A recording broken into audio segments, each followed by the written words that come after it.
ইরহাম মান ফিল আরদি ইয়ারহামুকুম মান ফিস সামা রাহমাতাল লিল আলামিন সরদারে আল কাউনাইন কামলি ওয়ালা প্যারা নবী নাও গো সালাম।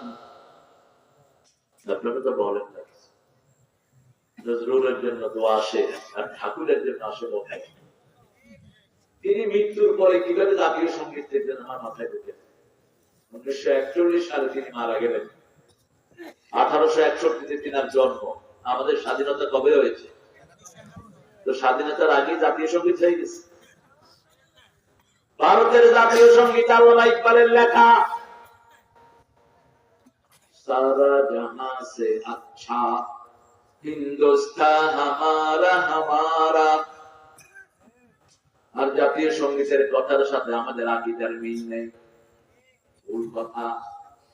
চিরদিন তোমার আকাশ